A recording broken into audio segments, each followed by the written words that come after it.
announcement for you right around 3:30 that I'm excited to tell you about. If you're watching the live stream, you know what it is. And I won't have full details for you, but I'll give you a little bit of a taste, a little bit of a tease, a little bit of a way for you to get in and blah, blah, blah. If you are, I mentioned Metalocalypse has a film coming, a full-length film called Army of the Doomstar that is coming later this year. I didn't see a release date for it, but they've got an all-star cast, boy. They've got Mark Hamill and Kirk Hammett, John Hamm, Amy Lee of Evanescence, King Diamond, no less, Malcolm McDowell, Lorraine Newman, many, many more. So if you're a fan of Death Clock and Metalocalypse, the movie is coming out, I think this fall, but I'll have those Baby Clock tickets for you all week. Cavaliers on the Buzzard tonight. They're going to be playing the New York Knickerbockers at 7:30 tonight here at the Romo Fijo. It's 1-0 Knicks right now, so the Cavs can tie it up tonight. A couple of people texting me in the break, 35192, that they used to be the Canton Bulldogs in the 1900s, and that's probably where that combined with Hanford Dixon. He wasn't on the Canton Bulldogs, right? He's not that old. He's not that old. Yeah, that was early 1900. Okay. What if Hanford Dixon had started meowing at people? Well, that's an alternate universe. I mean, in the Cleveland Browns cinematic universe, who knows what would have happened there? It wouldn't have been in the the CBCU. dog pound. It'd be the Pussy Patrol? The Cat Corral would probably be a little bit closer to what they would have called it, but who knows what would have happened had that, the news coverage alone would have been amazing. Broward Sheriff's deputies arrest a man who they say has more pussy than he can handle. I'm Kathleen Corsa with that story coming up on Channel 6 Action News. Also, thank you to Ron, who sent me. Did he send this to both of us? He sent it to me. The rhino fart? It's so good. It's a good fart. We started the show, if you're just joining us, and I certainly didn't intend to go in a flatulent direction, but Poundcake mentioned just offhandedly that he was hearing people outside his studio there by the jock lockers really blowing off, and that he was able to hear it through his somewhat poorly soundproof door. We hauled Jeremiah from Kiss FM in here because he seemed to be a likely suspect, given the fact that his diet has changed recently, but he assured us it wasn't him, and I take him at his word. He's a brother in broadcasting.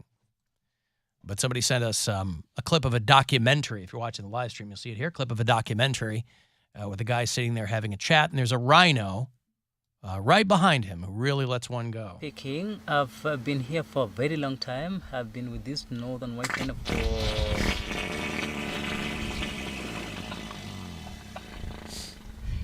Who's that? Do you know whose farce is that? That is my Jane.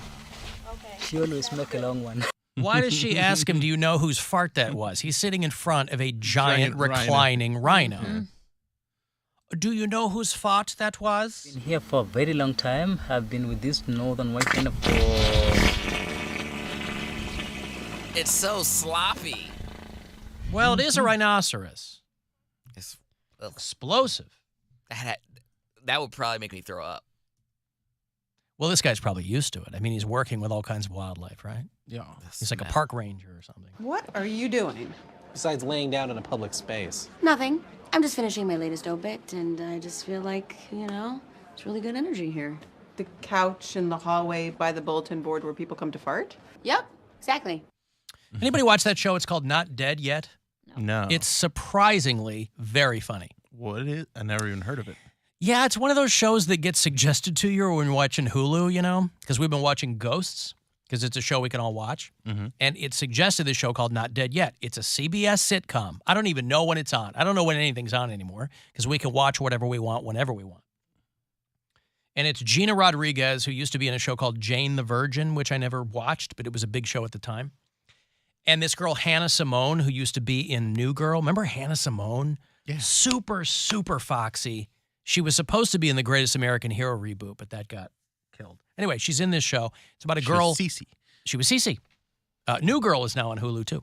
Yeah. It's off of Netflix. It's on New Girl, it's on Hulu and Peacock. Beautiful. We just finished it up on Netflix, and We're like, oh, we made it just in time, and then it's on 2 other streaming services that we already have. Well, there was apparently a book a very popular book with You Live, Laugh, Love types. Brian's probably got it on the bookshelf. Mm-hmm. It's called Confessions of a 40-Year-Old F-Up or something. They adapted that into a show called Not Dead Yet, where this girl writes obituaries for a paper and sees the dead people and is having conversations with them. So it's an opportunity to have a bunch of like guest stars playing dead people like Martin Mull. That's fun. Ohio's Own. It's a surprisingly well-done show.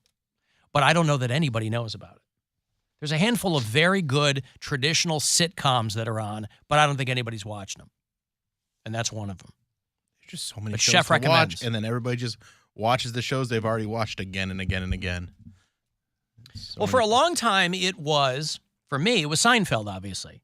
But I've seen them all a billion times. Mm-hmm. But when we were in Sedona, because our time was kind of screwed up, because we were 3 hours ahead of, time difference, we'd be waking up at like 5 in the morning. And we'd all be waking up at 5 in the morning. And we'd be going to bed at like 9 o'clock at night. And so in the morning, we would watch just kind of when we're lying around, right? And it's still chilly out. Nothing's really getting going yet. In the morning, we got into a semi-habit of watching Scrubs and Three's Company reruns. And then at night, Office reruns on Comedy Central. And I could count on one hand the numbers of the episodes of The Office that I had ever seen. And now I've seen a lot of them. It's a good show. And it sounds silly to say that, oh, The Office is funny. Right? Yeah, it's Because it really is. good. It's a very Yeah, funny right. show, The yeah. ones I've seen before, it was just it was never appointment viewing for me. So now I've got a lot of episodes of The Office under my belt.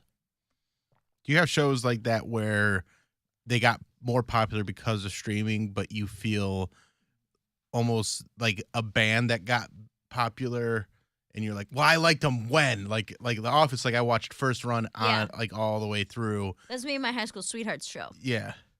Like Well, that's kind of how I 2004. am about Schitt's Creek. Yeah. We watched that when it was on Pop, Right. which was this cable channel nobody got. It was a Canadian show. It was on the CBC.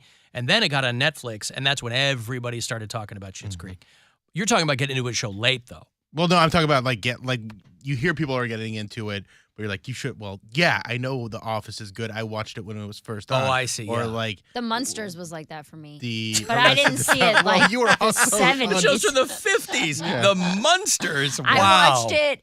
Well, no, because in the mornings before, we only had like 8 channels or 9 channels. Yep. And in the mornings before school, It was still a lot of black and white shows. it was a lot of black and white. Yep. It was Woody Woodpecker, and Yep. then it was Green Acres. They and were then still it running was- those in the early 90s? Yes, it was Wow. Woody Woodpecker, and then Green Acres, and then the Munsters. And those were the 3 I would watch while I was like getting ready for school and having my breakfast and stuff.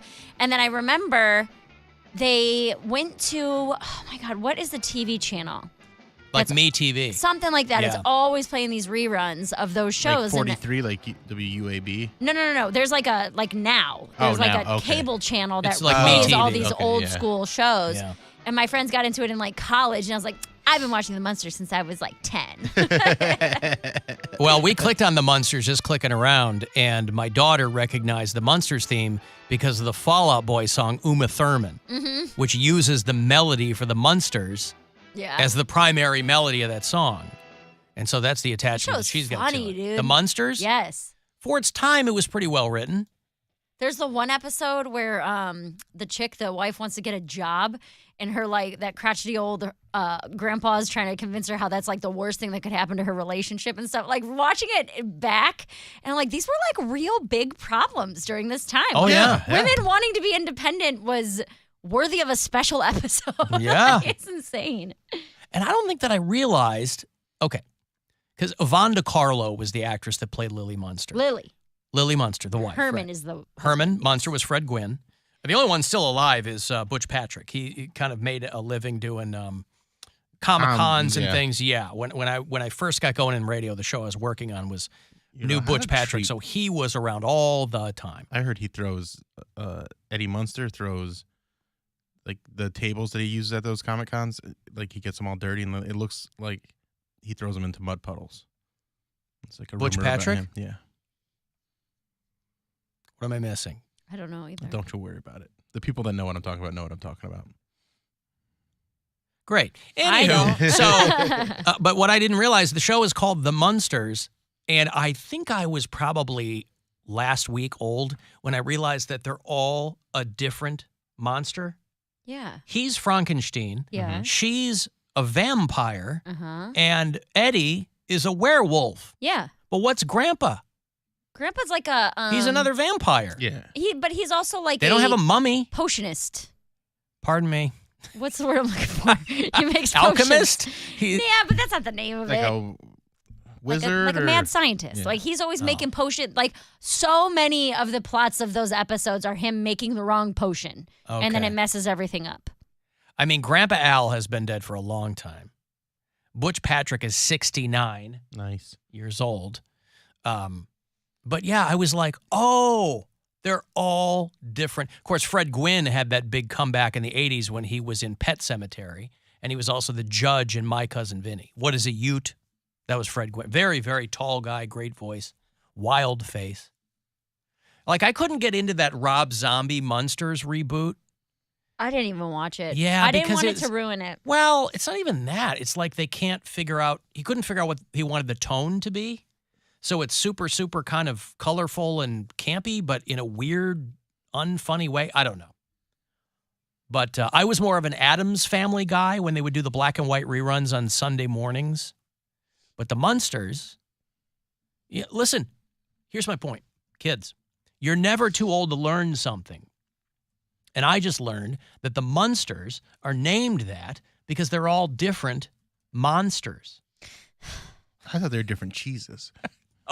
No, that's MEUNSTE. Hey, I got to give you some money, and then I have that announcement for you.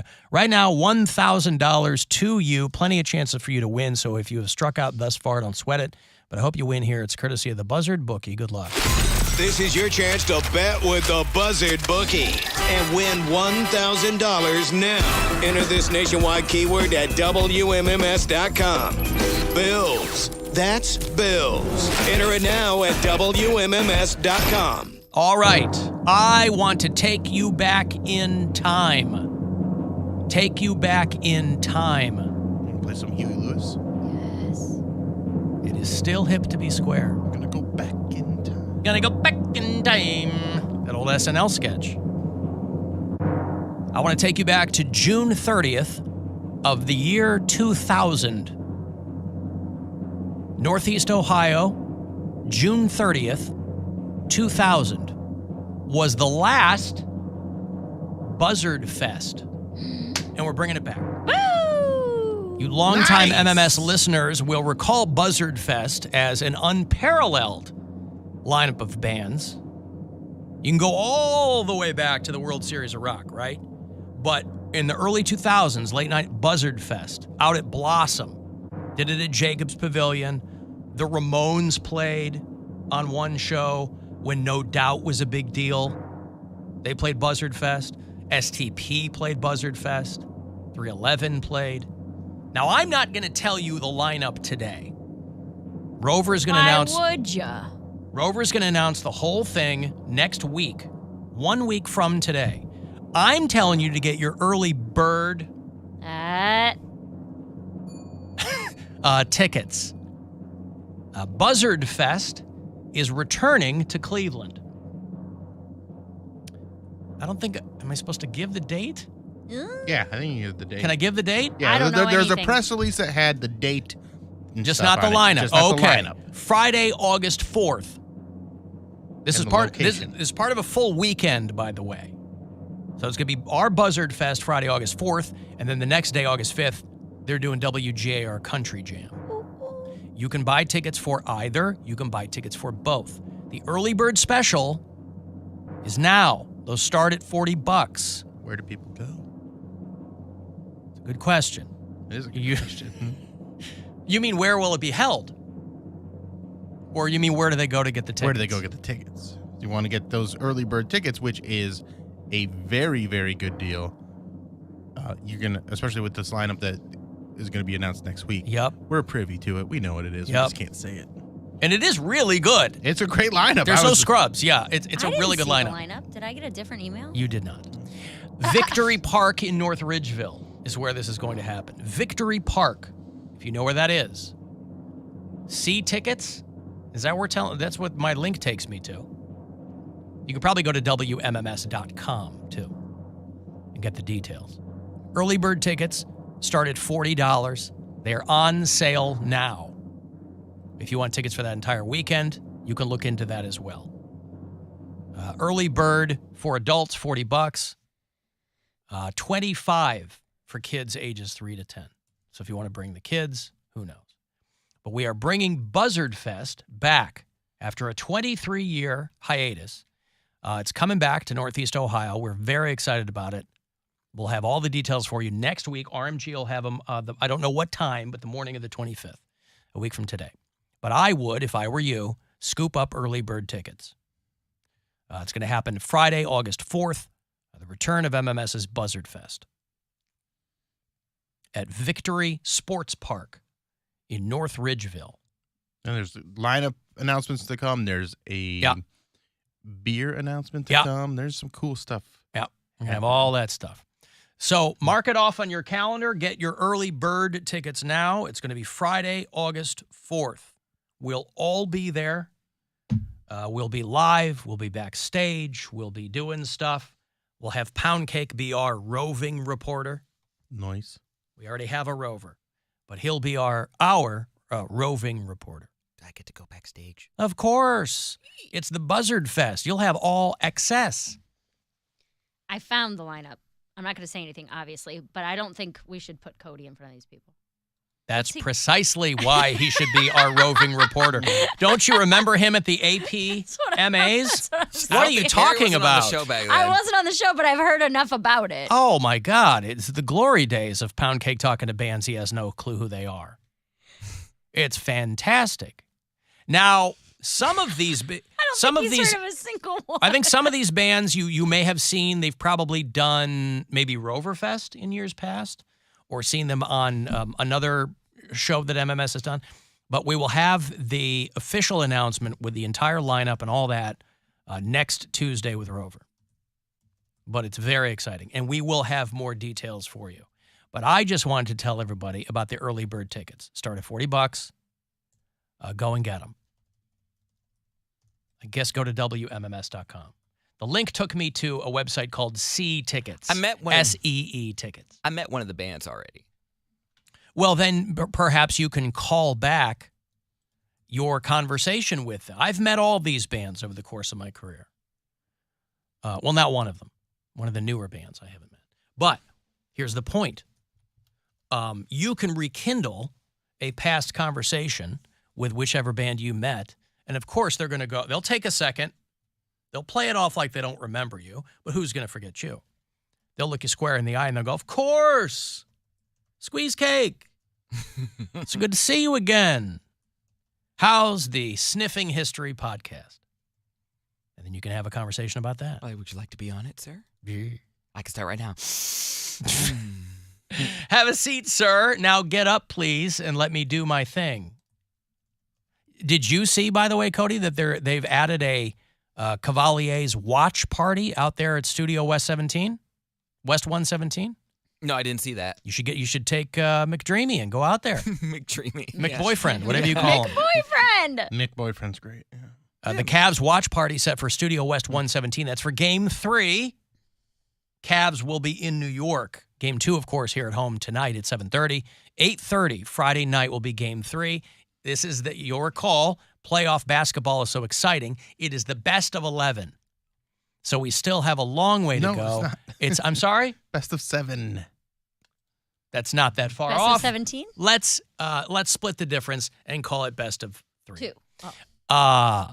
So that's Studio West 117. It's a bit. Is it safe to call it a gay mecca? I know it's open to everybody, but it's specifically to attract the LGBTQIA plus community. Game mecca. Yeah.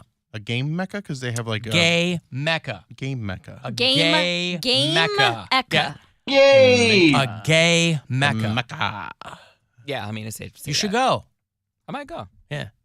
Doors will open at 6:30. We'll still be on the air here, of course, but you could scoot your little self right over there after that. If I'm not busy.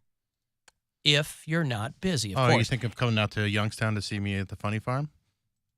It is a Friday night in Cleveland. So many things to do. So why not come out? So many smells in the streets. If I'm not busy. If he's not busy. Well, there you go. He does have a McBoyfriend now. I got a break. If you want to send a text, 35192 to get something in, you can watch live at AlanCoxShow.com. The Alan Cox Show on